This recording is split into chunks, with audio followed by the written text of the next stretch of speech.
Perfect. Okay. Hello, everyone. Thank you for joining us this evening or this morning or this afternoon, wherever you are, or in the middle of the night for some of you. I really appreciate you being on. Today, we're going to have an excellent panel. We are going to be answering some of the most coveted questions about leadership and the things and aspects involved in it. But before we begin, we're going to recognize our current leadership and everything that they do. So please, my screen. Perfect. Okay. So for those of you who don't know, the protocol list is a current list of all of District 100 current leadership and the past district directors or above. So I'll go ahead and begin this. Okay. Division A, area directors, Raj Bharat, Calvin Wong, Sangeeta Suresh, and Vishwanath Anil. Division G, area directors, Sudhir Kamat, David Stadelhofer, Satna Lawani, and Nivesh Thapade. Division R, area directors, Sue DeCaney, Yanis Sadeli, Annetta Work Sally, and Maurice Lawson. Division S, area directors, Michael Solis, Joseph Lee, Upasana Aurora, and Tejas Main. Division directors, Joseph Obu, Division A, Katie Wright, Division G, Jacob Domingue, Division R, and Habib Islam, Division S. The executive team, immediate past district director Heather Osborne, administration manager Michelle Bender, finance manager Shin Yin, public relations manager Lena Joe. Your trio, Ed Ramirez, club growth director, Umanga De Silva, program quality director, and myself, your district director. Region 2, level leaders, George Jurassic, Region 2 advisor, Pablo Estevez, Region 2 advisor, Mark Lucas, international director for Region 2. Past District 100 directors that haven't went into past IDs, because I got this question before. Marcia Yamanaka, Darren Ing, Julie Brody, Judy Bicknell, and David Flores. Past region advisors, Christine Brady, Brad Stauffer, Charlie Patton, Rose Swearingen, Joyce Persicelli. Past international directors, Anwesha Banerjee, Jesse Oakley III, Karen Lucas, Michael Ozier, Edie Ferrari D'Angelo, Vicky Kinsman, Roberta Perry, Richard Snyder, Lauren Kelly, Greg Scott, and Ray Brooks. And our beloved past international president, Alfred Herzing, who many of us have met. And also, not to be discounted, current DTMs for this year who have achieved their Distinguished Toastmaster Award, myself, Doreen Galley, Ed Ramirez, Vicky Kinsman, and Mark Lucas. I want to thank you all for your leadership service. We really appreciate it. And now I'm going to take a moment to say a couple words about the next speaker we're going to see. I met Aletta a few years ago, and when she was running for office, and I got to interview her, and I thought she was very insightful, but I really didn't know her. Over the last couple years, I've gotten to know her very well, or at least as well as you can when you're just a district level leader with your international level leadership, right? But I noticed that she has the innate ability to lead with the heart and the brain. She has the ability to see logic and the emotional side of it. And she's our current international president. Aletta could not be with us today, but she did take a moment to record something for us. So at this moment, I'm going to share that with you all. So give me one moment. It's a different sharing. Okay, let me make sure. If you can't hear it, just let me know in the chat. Hello, District 100. My name is Aletta Rochar, your international president. I'm so excited to hear that you're having an emerging leadership panel. Emerging leaders are so important The thing that I always think about is when I came to my first Toastmasters meeting, I knew nothing about Toastmasters, but the fact that I found a thriving club was a gift that was given by the leaders at that time. I didn't know who they were, I didn't know what they were supposed to do, but all I knew is when I stepped into that club, they were thriving, and I wanted to be a part of what was going on there because I knew I could learn. So, your leadership today, tomorrow, next year has ripple effects that you may never actually figure out. Your leadership, you think you're just doing your thing, you're just planning a meeting, leading your district, whatever role you've got, you think it's just you doing it. But the impact of that role can touch many, many lives. I've also learned through life that one of the best ways to nurture your own leadership is just simply to raise your hand. When someone asks for people to step into roles, I encourage you to say yes, even if you're not quite sure if you know enough to do it or you're experienced enough. There are plenty of people who will mentor you every step of the way. Your job is just to be willing to learn. So raise your hand, say yes, and then ask for help. And I've never met a Toastmaster who hasn't been willing to help me understand what I need to know and to help me and mentor me so I can get the job done. We stand on the shoulders of giants. That's a phrase we often use. But you can be one of those giants that future members and future leaders look back on and say, I am so grateful that person was in leadership. I'm so grateful they raised their hand because they have helped me become a better speaker, communicator, and leader. So enjoy your panel. I wish you every success, and I really encourage you to keep raising your hand. Don't let any of those spots go unfilled. Your gift to your district this year and beyond is you stepping up to leadership, doing well this year and doing well next year.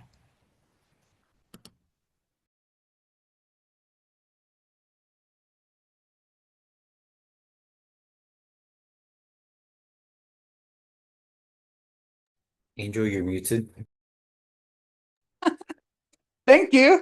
I was saying a big thank you to our international president, Aletta Roshat. We really appreciate her taking time to record something for us so that we could have her words of wisdom, even though she wasn't able to be here with us today. So our next section is going to be headed up by our moderator, our current international director for Region 2, um, close friend, our second district director in District 100, and the first distinguished district director. I will call that out, Mark.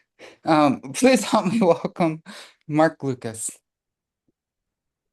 Thank you very much, Angel.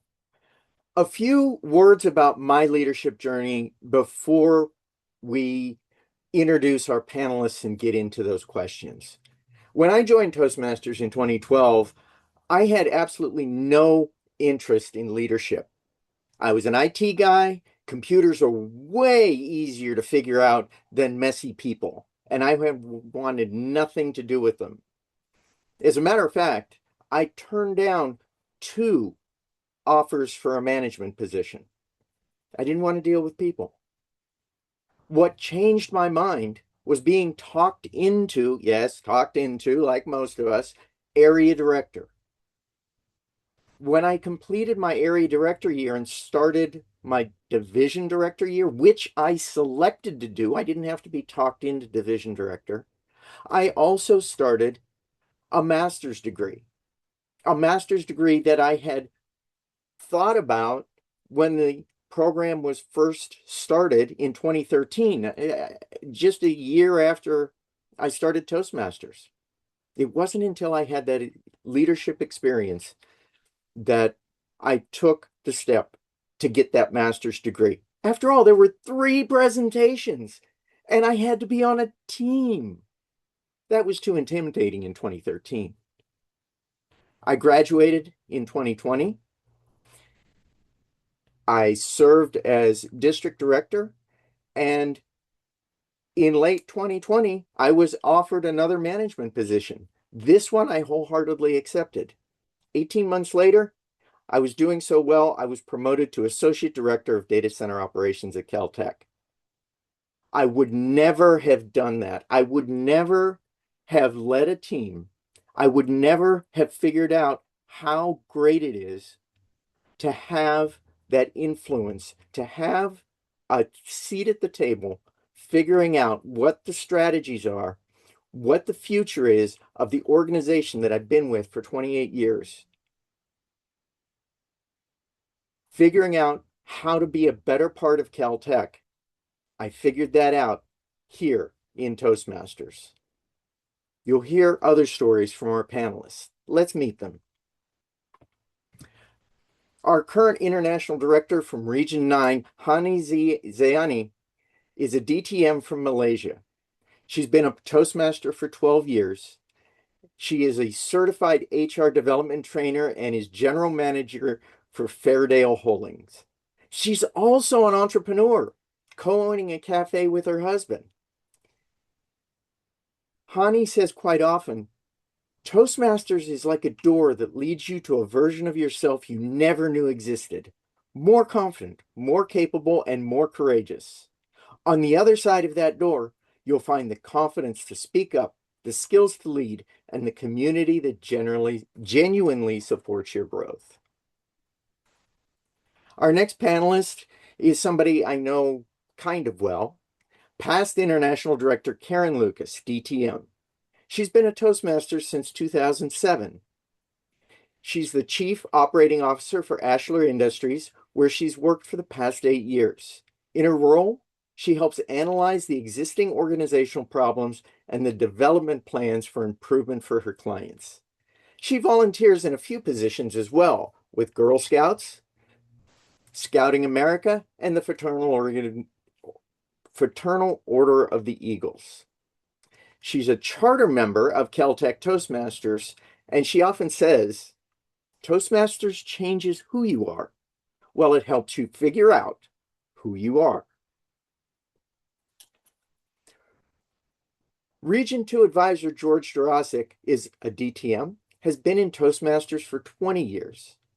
He's completed 3 DTMs, and he was district director for District 39. He's received the President's Citation from the International President Richard Peck and is serving a second term as Region 2 advisor. Umanga de Silva is a DTM. She's been a member of Toastmasters International since 2012, same year I joined. She earned her DTM under the Legacy program and is currently working on pursuing her second DTM through Pathways. She's served in every club officer role and has been recognized as a distinguished area director and a select distinguished division director during her Toastmasters journey. This year marks her first time serving in the trio as program quality director. Jacob Domingue joined Toastmasters 2 years ago in an attempt to gain confidence in his presentation skills. Curious to learn more, asked about the VPPR position, and then quickly networked with leadership, allowing him to work as conference chair and now currently serving as Division R director. Lena Joe joined Toastmasters in 2021 and has served in multiple Toastmasters district leadership roles over the years, including area director, contest chair, training chair, and now public relations manager. Through each of these positions, she's gained a wide range of skills and enjoyed the unique experiences that came with every role. And last but not least, Katie Wright began speaking for audiences during the public comment portion of her local city council meetings, although the 3-minute limit was too restricting. She then joined Toastmasters Club number 2 and became addicted to Toastmasters. She now toasts around and belongs to multiple clubs. She is president of Speak, Lead, and Succeed in Costa Mesa, the VPM of PACHS in Pasadena. Her favorite challenge so far is serving as Division G director. These are our panelists. Let's see what they have to say about leadership. You all heard what I thought about leadership and how I got into my first role.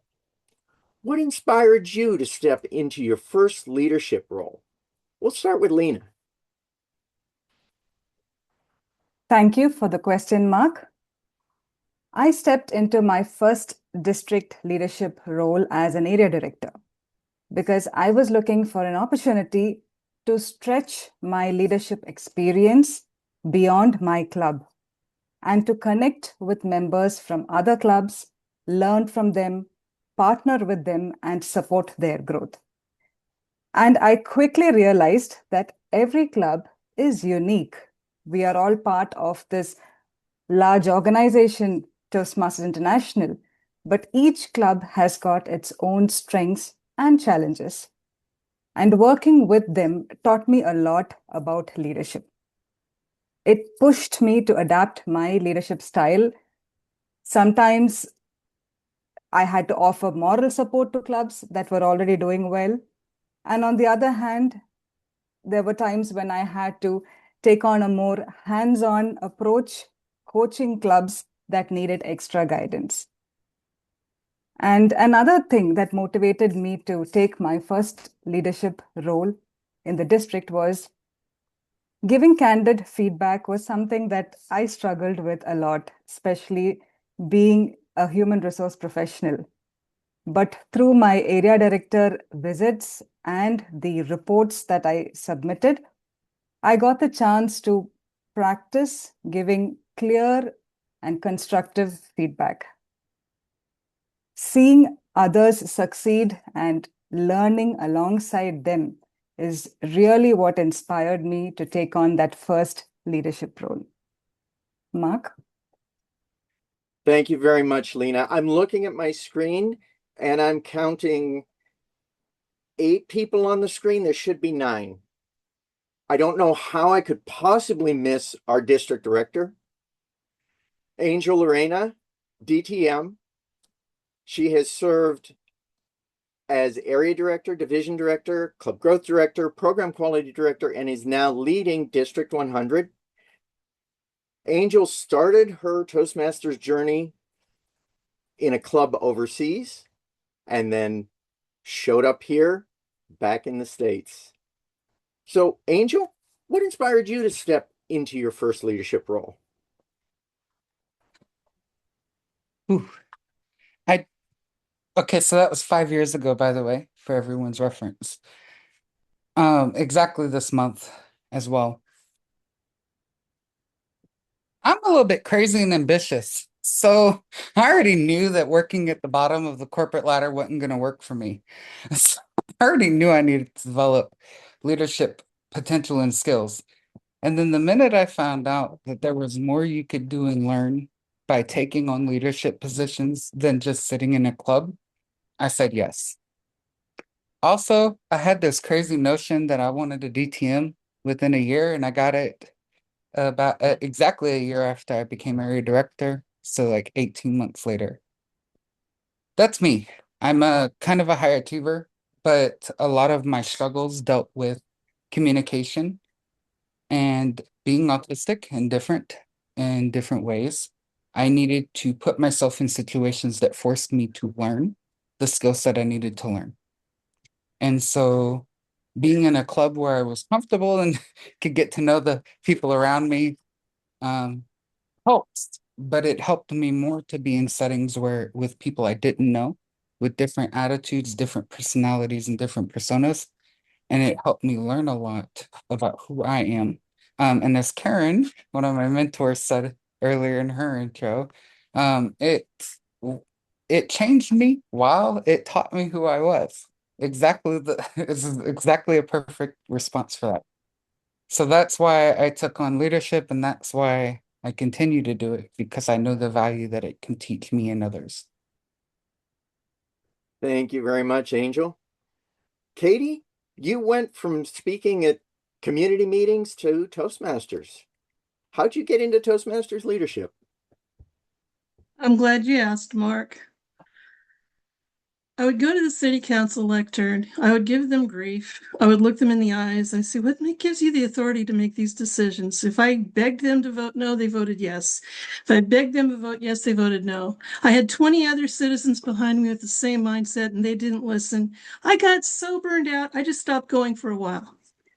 Then I went to one of the strategic planning sessions they hold for the public, just to go ahead and visit. It's a big team building exercise. They do it twice a year for all the division leaders of the city.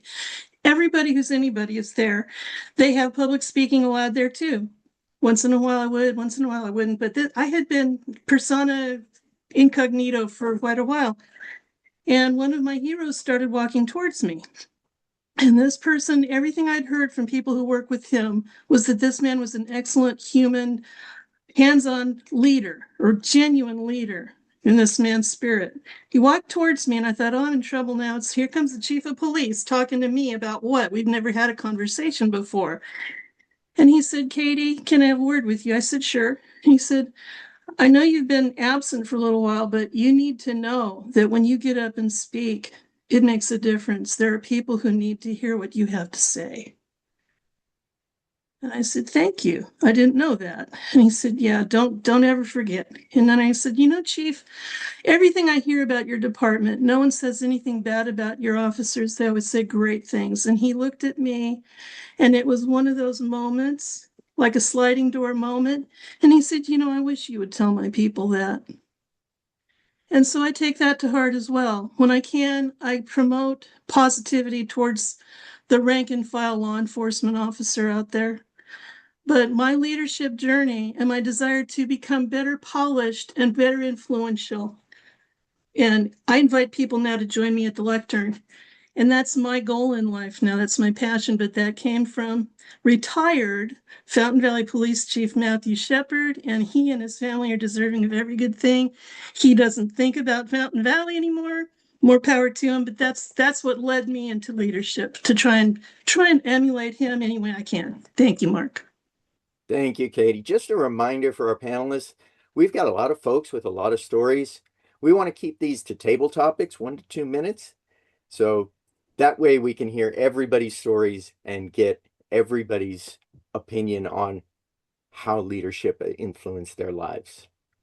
Jacob, I'm going to throw it to you. What got you into leadership? You're like the youngest guy here. Thank you, Mark. Well, it's really just a matter of I was just curious.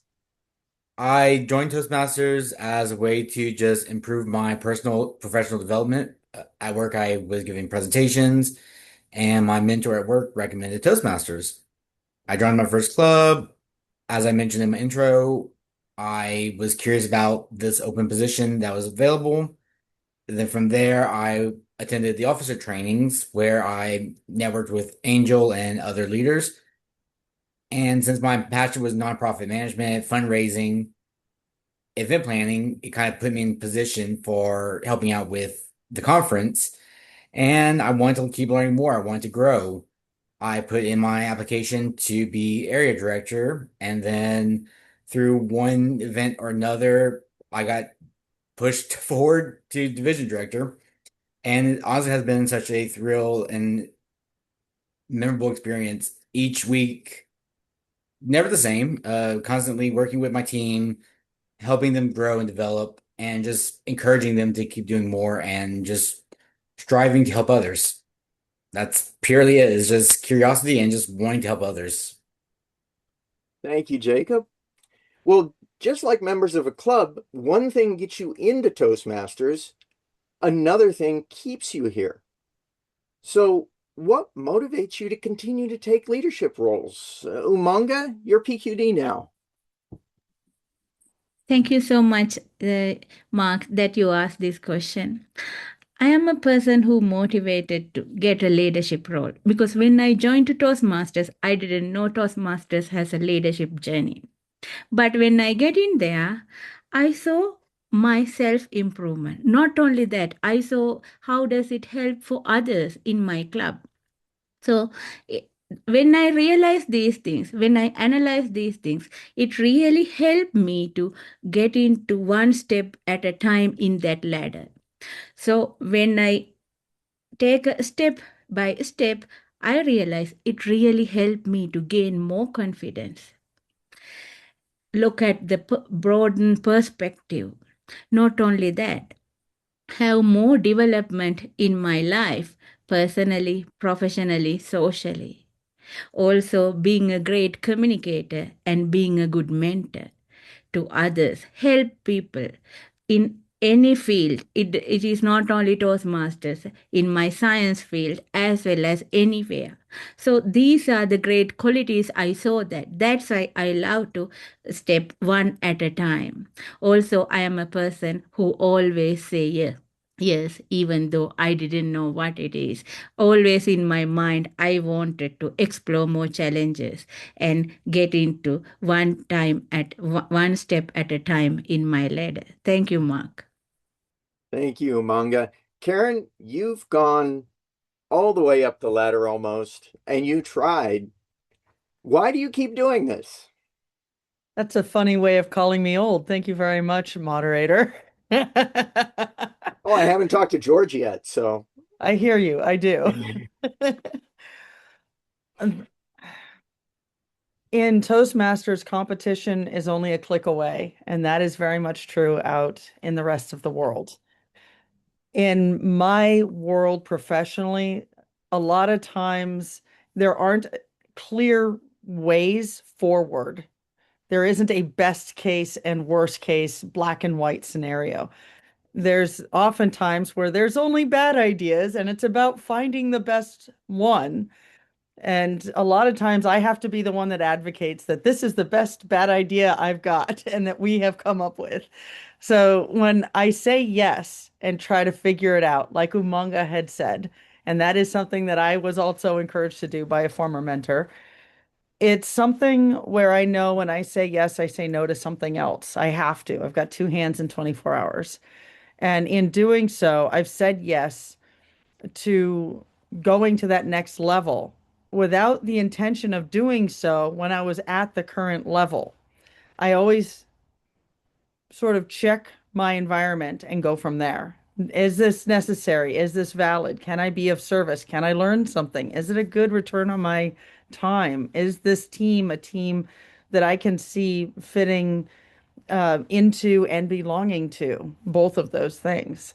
That's a big question. So, one of the things I want to tell you that is really critical is I have learned the most information and experience in the least amount of time whenever I've gotten the luxury of running in a contested election. And that is something that is truly amazing in the district environment and internationally. You learn more about yourself and those around you than you will ever imagine. And it is going to give you a level up in governance and in any team or any business you ever choose to serve. Okay, George, your turn. You've been doing this a while. I have been doing this a while. And my answer to that is helping others.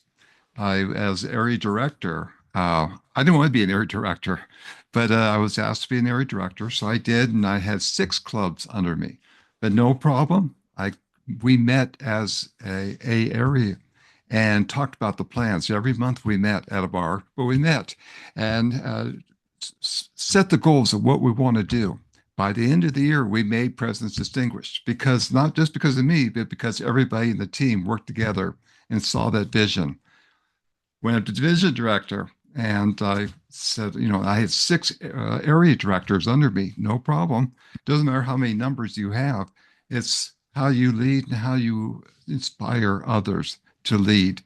So that's what motivates me to. I like challenges, I really do, but I also like to see other people succeed because of what I did.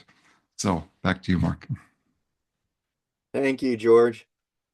Honey, you're a wife, a mom, an entrepreneur. You work in HR. Why do you take the time to stay in leadership? Thanks, Mark. About 5 years after joining Toastmasters, and I was about to graduate from university then, also getting my distinguished Toastmasters finally. A mentor of mine, knowing that I'm about to leave town and moving into another town, sat down with me and he said, like, honey, we have been so proud of you.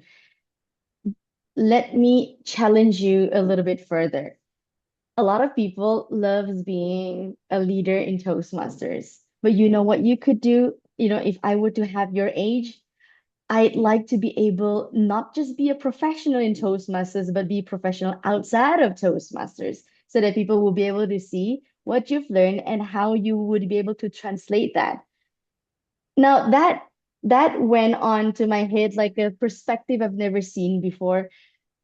That perspective was the reason of this motivation that when comes time that I had to assume a certain role that I never knew I could, I will look back at what did I do within Toastmasters that I could apply for, or if I have not yet done so, then I would go back to Toastmasters and look for an opportunity that helped me to sharpen those. When I completed my term as a district director, I never knew that when I ended that role, someone from a board locally here think that I would be a suitable person or a suitable candidate for a general manager position, something I never thought about. While I knew I still have gaps, that's when I go back to my home club and say, okay, I need help. I am given entrusted this role, I need to be able to do this role well, at least for the next few years. Can I get help from my club? And that's where we start working on it again and again. I truly believe that's because over the years, your motivation will change. And that's, at least for me, what keeps me going. So, Hani, let's keep going on that thread. I spent a little bit of time telling our audience about what I learned and how it affected my personal life. How did this affect your personal life? How did these leadership roles help you grow in your personal life? One part of the story I've already shared. Professionally, I never knew I could be whatever I am today. It is also because other people seen it. Funny thing is, I updated my LinkedIn and I, put in completed district director in this term and this term.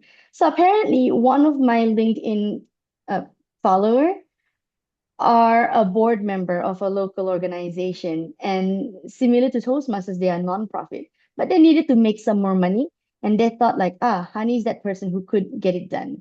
So let's contact her. That is how it transpired. I never knew completing one role, what the board seen was someone who could do strategic thinking, apparently has emotional intelligence. And according to my mentor, you remain calm under pressure. Things that I never thought I had, if it's not because my mentor pointed it out. Now, Mark mentioned just now, I am a mother of one. I don't know how the rest of you did it with more than one. I could see Karen still smiling there. But personally, it helped me to guide through motherhood. My families are far away, they live far away from where I am. So having to deal with a toddler, if you feel like life doesn't challenge you enough, try getting a toddler. It taught me that patient empathy and the power of listening goes a long way with a toddler as well.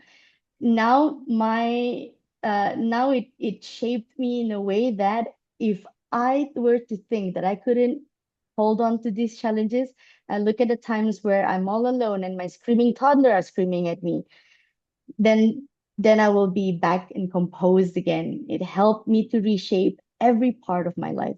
These are just not unexpected reflection, but it happened anyway.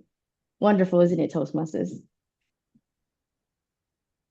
Thank you, Hani. Katie, what about you? You came out of community centers.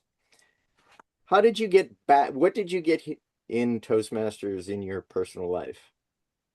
Well, Mark, it kind of reiterated a lesson I learned decades ago. Never assume. Because you think you know what someone's background is or what their talents are going to be. And until they start giving speeches, you think, I never knew that about this person. You should never assume. So it reminds me to cling to that. And In addition to that, it's helped me a lot with my active listening skills, which is really great. You can ask my spouse. Thank you, Mark. Thank you. Angel, what about you? How's your life changed? Condensing this down into 1 minute is going to be hard. Let's just say I was promoted twice in 2 years. After joining so I joined my company 3 months before I joined Toastmasters. I got promoted twice within the first 2 years. I also learned that I hate corporate life and want to do my own thing. So I'm working on that. I've also learned a lot about my passions, what I'm passionate about. I found who I consider to be my best friend, Karen, and um, I consider both of you family, so I am extremely blessed in that aspect. I think that it's given me a lot of friends. I'm a natural introverted person, even though I'm very outspoken and have an extroverted communication style. I tend to recluse sometimes, so it's helped me get to know people. Um, I like world cultures and views, so it's given me the ability to visit clubs all around the world. Hani, I got to meet Hani. Hani lives in Malaysia. Lena, Lena's from India. Umanga's from Sri Lanka. So I have friends in Japan. I have friends in South Korea. I have friends all over the world now. And that for me was extremely valuable. It gave me a different view on the world. It let me understand things differently. Um, it teaches me diplomacy. It teaches me empathy. As an autistic person, I don't always understand people's emotional reactions to things. So it's taught me more about that. It's taught me how to communicate better. It's also taught me how not to rip people's heads off when I get angry. It's taught me so much. I mean, there's a lot that it teaches me, and I think that what I get out of it is just a piece of what everyone gets out of it. So that's part of what I take. And Umanga, what about you?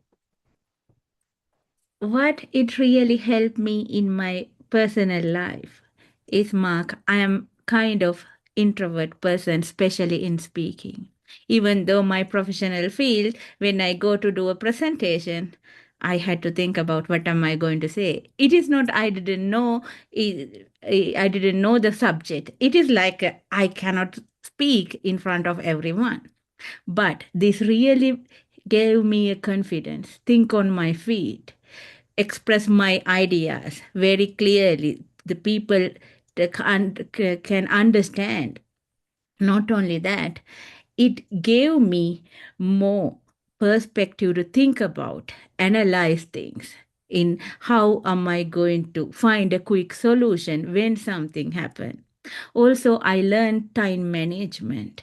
Not only that, how to set up a goal. How am I going to achieve this goal within a time period?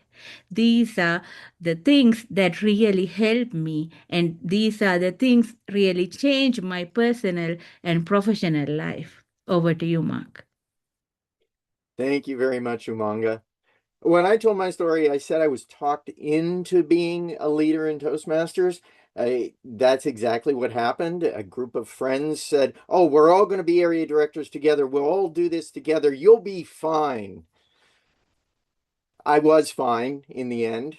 I wasn't fine the first 3 months, but I got there. George, if somebody want is join Toastmasters and they join for communication and public speaking, why would they ever want to take a leadership role? And part two, how would it help me in my communication? Is that what you're going to ask, Mark? And yeah, how would it help you with your communications as well? um, you don't know um, when leadership opportunities will come up, whether it's at a condo association group, whether it's a PTA or church, school, For me, just like Mark, and I'm IT developer, and I've worked on many projects. The last one that was huge was at CalPERS, installing purchasing software in 30 days. And for those that are in the IT world, you know that's impossible. It takes a year or 2 years to install something, but not in, no, it's 90 days, 90 days. But I was ahead of that project. And just like manga, I learned a lot about putting a spring conference together, putting the agenda together, time management, people, personalities, do we work as a team?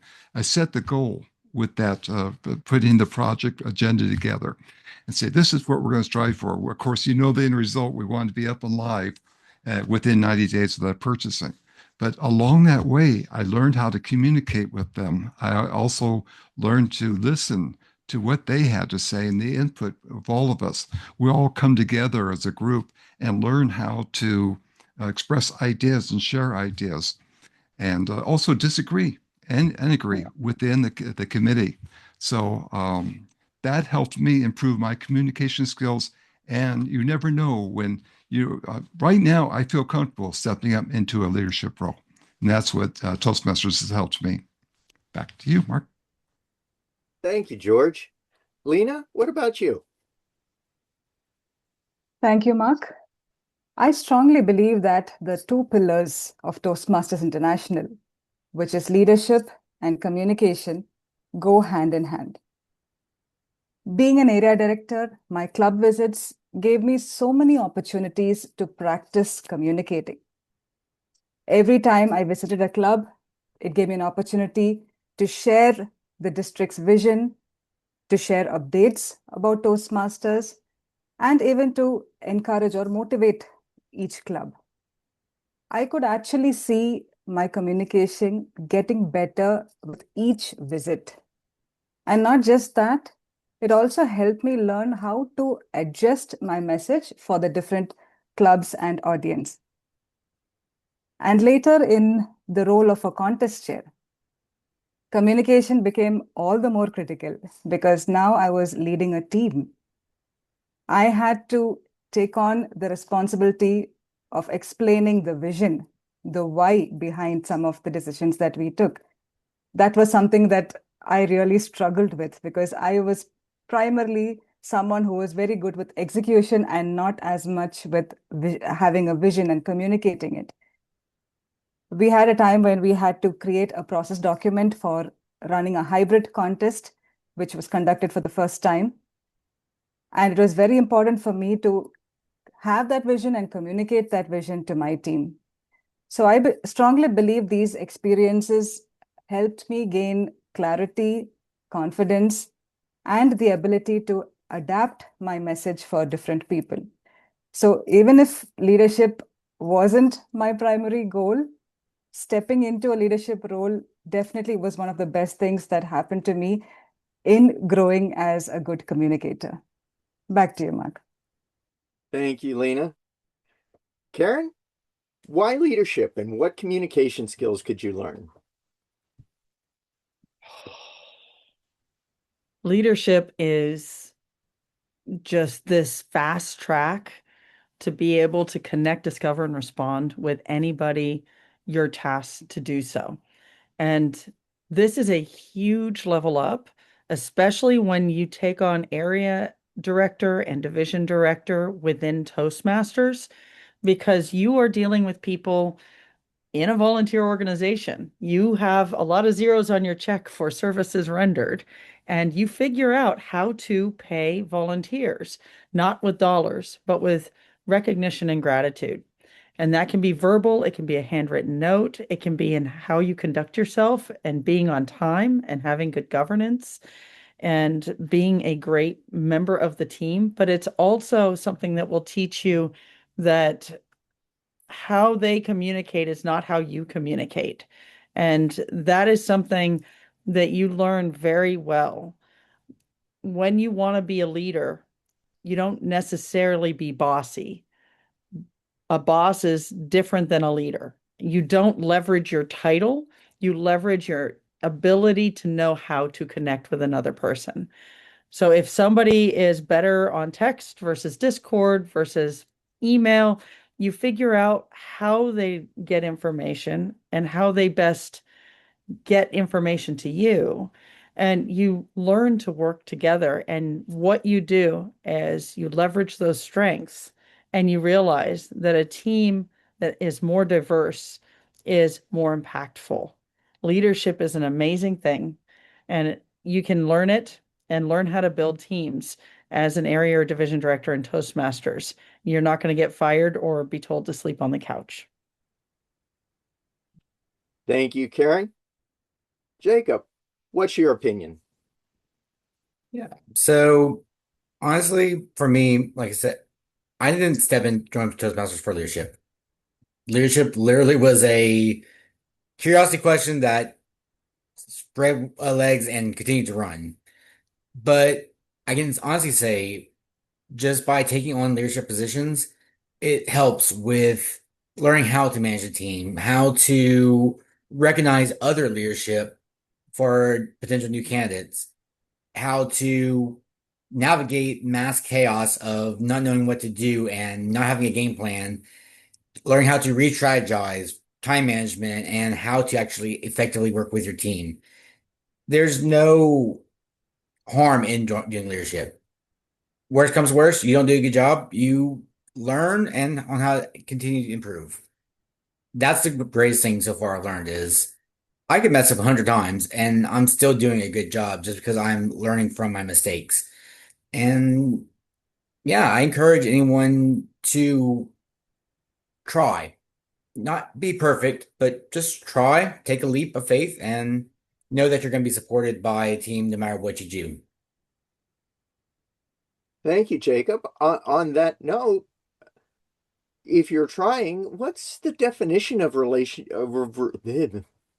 rented lips? They don't always work. What's the definition of responsibility through a leadership lens? Karen, we're going to pop back to you.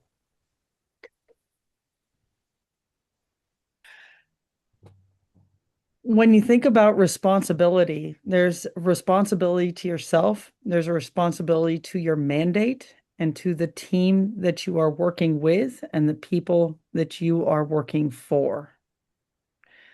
Those are all things that you want to think about because when you think about what does done look like, you want to make sure that without ego, you ask yourself, is this possible? Is it achievable? Can I do it in the time frame required? Can I do it with the resources I have? You have a responsibility to speak up. If you are being tasked or asked to do a thing that is wildly out of scope for what you said yes to, or if it is in a time frame that is incongruent with reality. You have to really consider that because you're protecting yourself and your mandate and all of the people that you are involved with. So responsibility through leadership is something where it ultimately is rooted in the golden rule. Do unto others as you would have done unto you.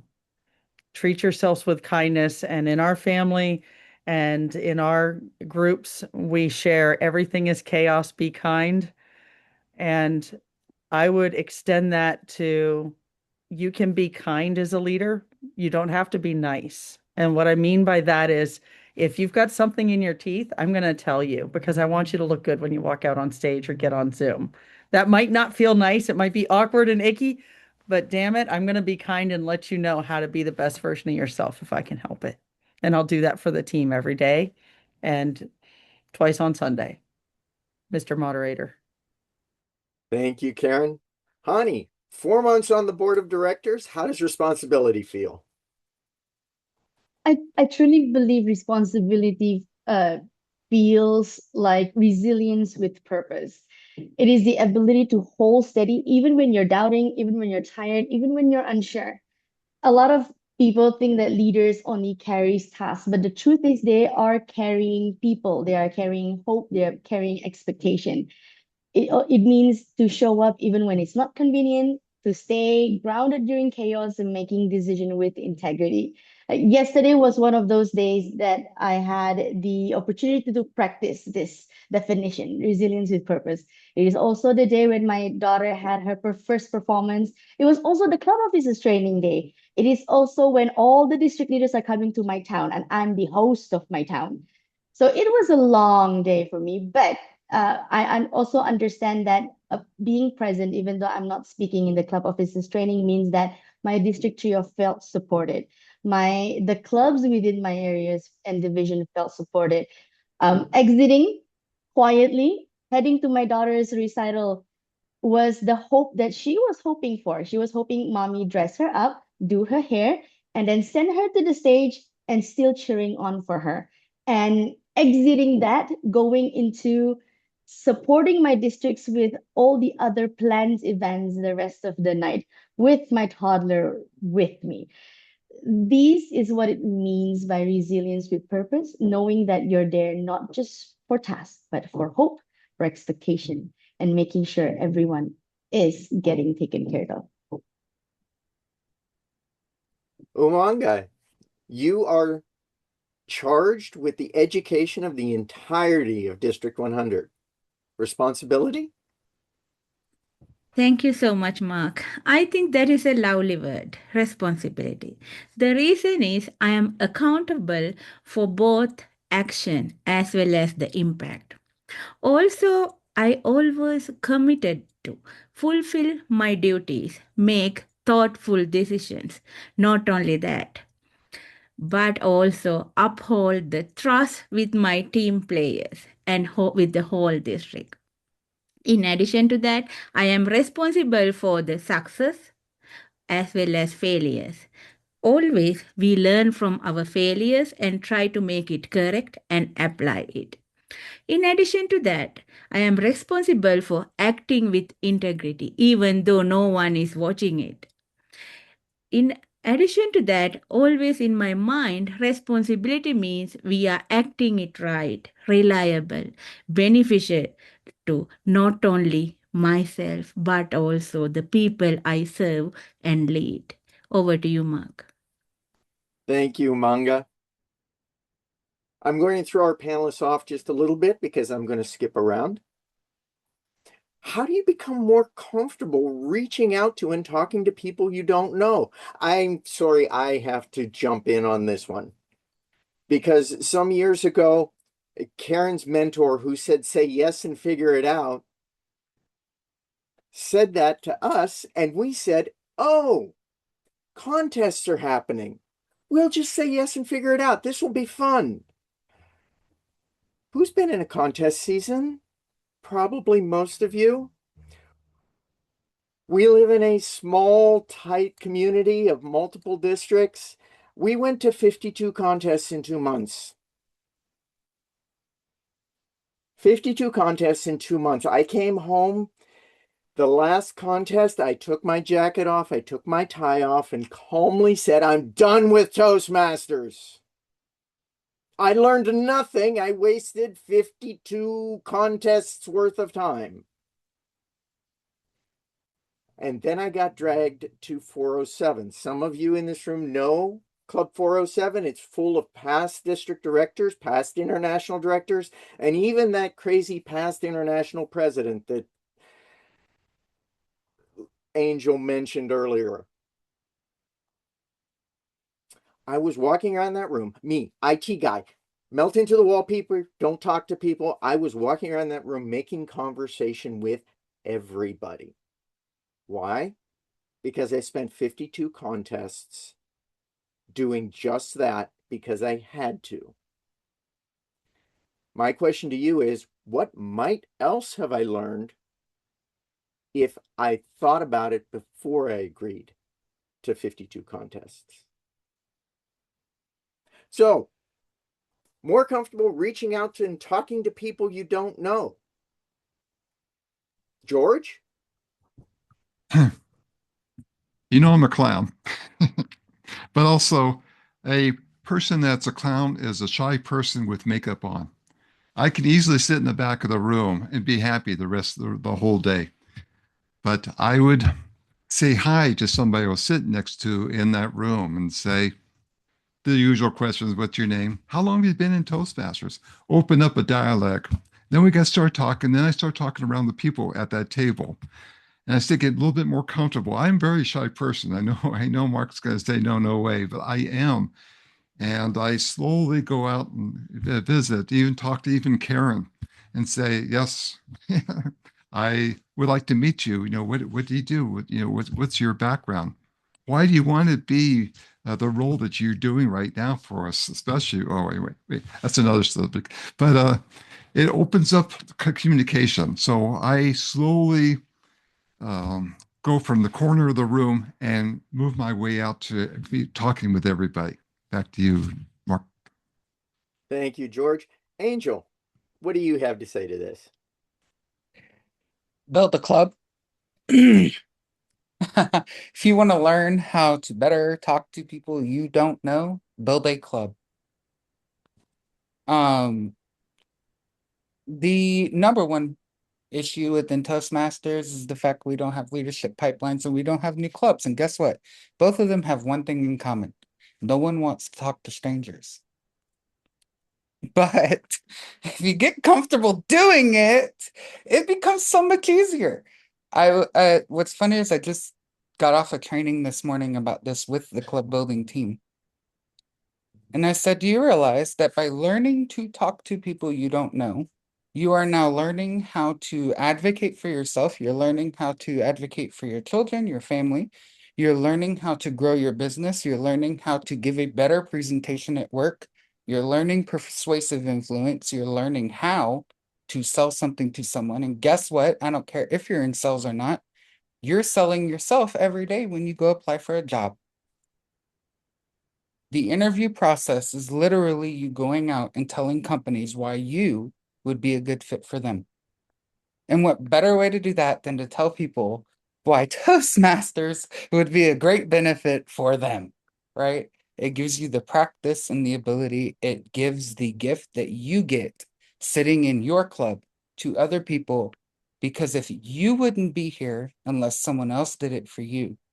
So you do that for other people, and it's going to keep on giving that gift.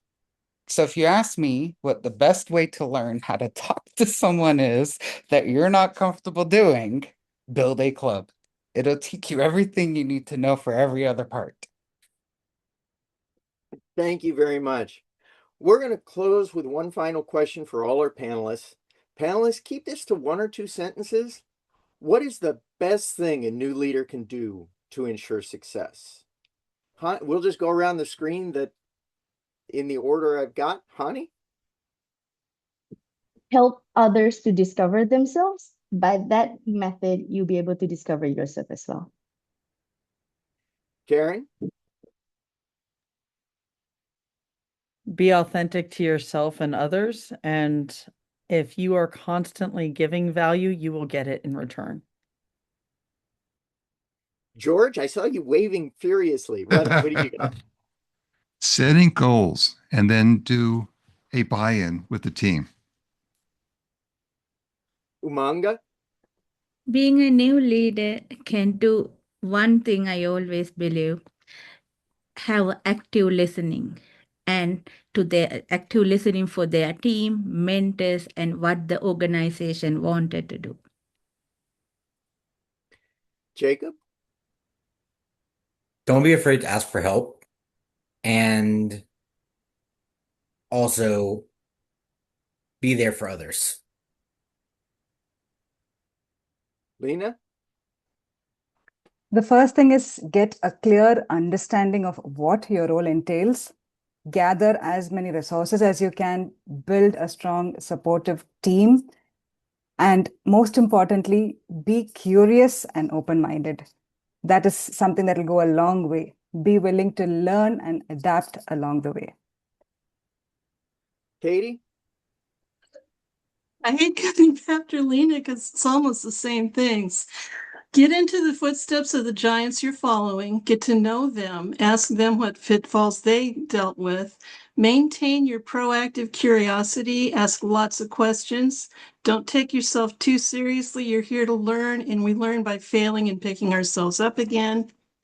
And most importantly, find out what other people's why is and see how you can mesh that with the plans that are already in the books.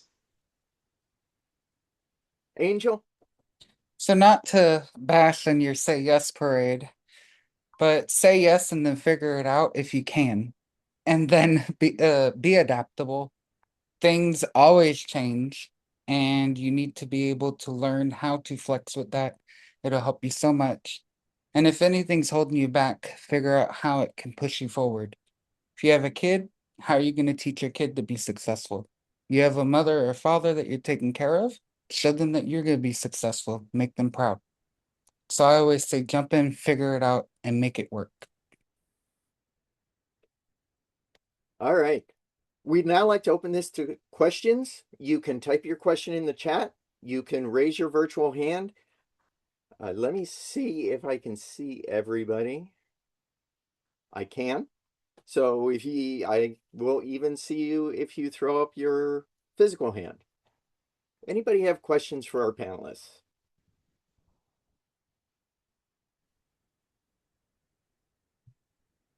Hi, this is Arlene Cheng from the Philippines. I'd like to ask can you tell me one story where you struggled and you were able to overcome that challenge in your Toastmaster journey as a leader? Panelists? Anybody want to? George? I was district director 2015. It was going almost all year. It was smooth, no complaints. And all of a sudden, somebody came up and says, "Where's our sound system? Did you throw it in the trash? Did you sell it?" They were very sarcastic. It was at a deck meeting. And, oh, what am I going to do? What am I going to do? And then I realized the leadership. Would you like to form a committee? Would you like to put a committee together that will organize and maintain the audiovisual equipment? And that was so successful that we funded their money to upgrade their equipment. And it was a success. In fact, to this day, that was 5 years ago. And the AV committee is still strong as ever, thanks to that suggestion. Any other panelists want to? One more story? Karen? I had members here in Southern California in District 100 when we were a brand new district saying, "Oh my gosh, I have to drive all the way to Pasadena or I have to drive all the way to Whittier." And we're talking half-hour drives. I was getting so many complaints. It was like death of a thousand cuts, and I was trying to address everybody. And then I got to meet a district director who was a district whose district is several little islands and like just they have to take planes to get from A to B for a lot of stuff. And she's like, "Oh yeah, we got the highest rank of distinguished, even though there was an active volcano and we had to, get the island MIA with everybody to keep them safe and evacuate them and everything." When I heard her and had that conversation, and she wasn't even done with her year yet, but she's like, "Yeah, we're on track to be distinguished." I'm like, how did you do that without going insane? And she said, "Don't sweat the small things, work with kindness, and don't leave anyone behind." And the other additional thing that I learned a little later in that year is with all of the area and division directors, encourage them to have an heir and a spare, two assistants, people that they're developing and their small team that they're forming. Because when you do that, success is easy when you have many hands. And that definitely gave me perspective and toned down a lot of the conversation after I shared her story with our district that is in a tight little geography here in Southern California. Thank you. Other questions? Ar Go ahead. Arlen? Thank you so much for sharing your story because it's gonna help future leaders to, have the strength to carry on despite the obstacles, the problems that may come in the way because you're governing, you're taking care, managing so many clubs, not just in one area, but several areas. And I'm glad that we have this kind of support in the community. Thank you so much.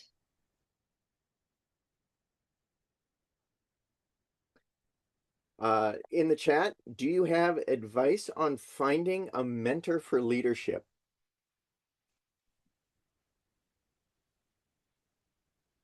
Angel?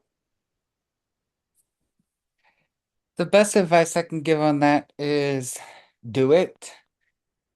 Find someone who you has the same moral values as you, but will also push you and challenge you. Find someone you can trust. Trust is the key in that relationship. Find someone that you can explicitly trust. And don't be afraid to vent too. But find a mentor, and I would say find more than one. Get different perspectives, be open to different things. Um, and just like we said earlier about talking to strangers, don't be afraid to get out there and talk to different types of people. You never know who you're going to click with and who can guide you until you just have a simple conversation with them sometimes. Wanga? So, uh, same thing like Angel said. What I would say, explore more, because do not give a word exactly to anyone. Just keep the idea in your mind and try to figure it out. Who are the best fit for me? As Angel said, we can have several mentors, but that is true. But we need to find one person who exactly fit, and we can go through this journey and be a successful. That is very important. That person need to be kind, flexible, always help, and very positive and constructive way. So that's what in my mind always we have to keep in that word in our mind and find many opportunities, then we can decide. Thank you, Mark. Frederick, you had a question? Hi, can you hear me? Yes. Fantastic. Well, thank you to all the speakers for sharing such inspiring stories. It's been very interesting to hear all of your different backgrounds and what you've gotten from Toastmasters. Um, Here representing the Quantic Valor Toastmasters, QVT Club in District 100. We're a virtual team only, virtual club only for our program. And so my question to you all is, um, when you're a virtual only club, how do you ensure you're giving as much value as possible to your members to make sure they continue to stay on board, pay dues, renew? Um, I think for us, the struggle has been with getting members to renew. We get a lot of guests, but because they're part of the program, once they graduate, they leave their school and they leave the club as well. So we'd love to hear from you all if you want to share some of your tips and wisdom on that. Thanks again. I'm just gonna go ahead, Jacob, and then I'm gonna call on somebody I know who has an opinion. Yeah, so I was just gonna say, when it comes to virtual clubs and making sure engagement, find something that's unique about your club that members want to join. Whether it's, I know Angel has a D&D group, and various other like niche specific clubs. Find something about your club that you can market as this is why you should join us. This is what makes us more unique than the other club. That's the best thing is just finding your niche and what makes your club special and emphasizing that. Also in the meetings, have time of recognition, celebration, group photos, just stuff like that to keep the morale of members alive and growing. Back to you, Mark. Karen, you are the self-described old lady charter member of Caltech Toastmasters University Club that has been around a few years and is now 100% online. What say you? Oh my gosh, Frederick, it is a hedonistic cycle at a university club. The first 3 years we were just told two words, don't die. Not thrive, not, be of value to the members and all that. No, it's don't die because they didn't want us to die on their watch. What I have to tell you, what I implore you to do is don't treat Toastmasters as just that time where you gavel in and gavel out, and then you don't think about it for a week. What really helps is when you are actually WhatsApping or wet Zoom. We have wet Zooms where you can have beverages and or breakfast or whatever and connect with them. You I'm stutter shook because Toastmasters is such a fabulous opportunity now that we've learned to connect with people in more ways than ever before. People don't stay for our education program. They don't stay for the table topics. They stay for the relationships. They stay for the community. Toastmasters is always here for you. So if you're creating that community, you're in. And I can't stress enough that you don't have to hard sell them. You don't have to have a sick sense of desperation in your voice and hope that they have pity on you to join. They should be in a meeting and hear how amazing, it is to be a Toastmaster and what it's done for your members. So at the end of your meeting, one thing you could do is ask the question of fellow current member Toastmasters, what is one thing that happened in your life positively in the last week or since we've last met that happened because you were a Toastmaster? Then you get peers talking about why they're still in Toastmasters, what they're getting out of it in real time, because they are telling those guests, hey, we're only as good as our last meal. And man, I've been fed this week. This is critical. And these are my people. If you build that community, you are in. You have 12,000 clubs or more that do the same program: PIE, prepared speech, impromptu speech, which we call Toastmasters, and evaluations. Justify your existence in my life. I can only give you one thing, and that is that everybody that walks in the door, you're asking them to give you not $60 or whatever monetary amount it is. You are asking them to give you something that they can't make more of, and that is their time. So make it worthwhile, not just for them, but for yourself. That is critical. And you will not have a membership problem, even if you're at a university club, if you're able to blow that out to enough people so that they can connect and be part of that community. Thank you, Karen. Leanne, you had a question? Thank you. Hi. Hi, everyone. Actually, I just wanted to, provide some comments that yesterday morning I did a half an hour presentation at another district's mid-year club officer training. I talked specifically about membership growth. So I told the club officers who were present, I said, first thing first, when you meet people who are visiting your clubs for the very first time, you have to look at them not as guests, because guests come and go. They may never come back again. You don't know if they're gonna join. Who knows, And they look at you. They may not know if how welcoming you are. You have to look at them as your club's prospective members, and as in your hopefully your newest members coming up. And next thing I emphasize with every single person there is they have to be active listeners during, while interacting with their prospective members uh, during the conversation. And most importantly, let the prospective members leading the conversation rather than overselling them, especially not overselling them on pathways. That's like the ultimate nightmare, in my opinion. Back to Thank you, Leanne. One last question, if anybody has one.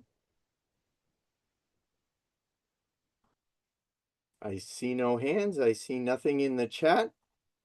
I will turn the virtual stage back over to our district director, Angel Lorena.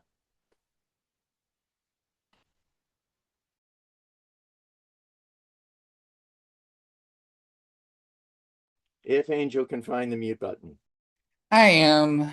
Hold on one moment. Okay, I know we're unpinning.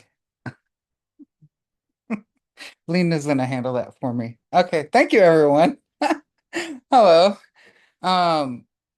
So as you know, it takes a village to raise a child. Well, guess what? It takes a village to raise a district. And as most of you may have heard, next year will be a bit different starting July 1st. We're going into different areas, new districts, and it's going to look a little different. However, that means for you, you get the opportunity to take part of the first ever team of whatever district that's going to be. So today I'm going to extend an invitation to you, not to say you have it all figured out, not to say you're going to know what all to do or what's going to come at you, but to say that you're going to try, develop yourself a bit more, learn how you can improve, and learn how you can maybe make an impact on others. I ask you just to put a nomination in. Say, I want to try. And I'm going to tell you something fun. You don't have to figure out where that goes. I can do that for you. All you need to do is fill out this one form and tell me what you may be interested in. I will figure out where it goes for you. And if I don't know, I'll call you and talk to you and figure it out with you together. And then I'll get it to the correct person. I do know, I just put my email in the chat. This form is the district leader nomination form. You can choose to be an area director. You can choose to take on a chair position. You can choose to maybe want to be a division director or the trio member. You can choose to do whatever you feel is your next step. But as I shared earlier, it isn't until you take a step outside that the true learning starts. You aren't going to learn the amount of challenges communicating that you would as you would in leadership. Try communicating the same thing to 2,000 different people who all have different things hitting their plate. You get the drift, right? It's very complex, but it's worth learning. I do know that for District 202, Jesse has informed me that the nominations are due the 15th of December. I don't know if this is, Karen, do you know if that's the same for all the other two districts? That's my understanding for 202. I am not entirely certain what 201 founders and 203 are doing. Okay. So I'm going to ask everyone to please give me your nomination by December 15th, whether or not that's their deadline. And I will forward it to the respective person to get your nomination in. If you have any questions, if you want to explore what the options are, if you just want to talk to me about what you want to do next, reach out to me on that email. I will set aside time, get on a Zoom call, get on a phone call with you, and we can explore what you think you want to do, and I can help you figure that out together. You're not alone, as you've heard today. But like I said, please fill out that form, send it to my email because that way I can forward it to the respective person. Whenever you fill out this form, do not put a district number, do not put a division, and do not put an area. The only thing I definitely need is your chosen home club if you're in more than one. So if you're in more than one club, choose your home club so that you can, that way I can look up where that club is going to be and send it to the respective person. Mark has also put his information. So I'm assuming our international director is giving up his copious amounts of spare time to answer questions too. I'm joking. I will say this, stepping into something like this is just one of the scariest things. It is one of the hardest things. It is going to challenge you. You may cry a little. You may go through a lot of different emotions, but on the other end of that, you're going to learn so much. You're going to see yourself and others grow. You're going to have a sense of accomplishment you've never felt before. And you're going to learn how your words can have an impact on others and yourself. So, boom. Give me your nominations. I'll gladly accept them. I'll set up time to talk to you. Remember, December 15th is the deadline, so please send that to me by then. If you reach out to me before that, or if you like fill out the nomination form and you're like, Angel, I'll talk to you after to figure out what I'm gonna do, but I'm gonna do something, that works too. Just let us know. We're here to help you. We're here to walk through it with you. And with that, that concludes this. If there's any other questions, I will stay on a little bit just to answer questions about the nomination process and the roles. If there's questions about your club process, please reach out to that email or Manga's email. We will set up time to talk to you as a club outside of this, but I'm going to reserve this next little bit of time just for questions on the nomination process and the roles. So if you have a question about that, I'll take them now. And I'll stop recording.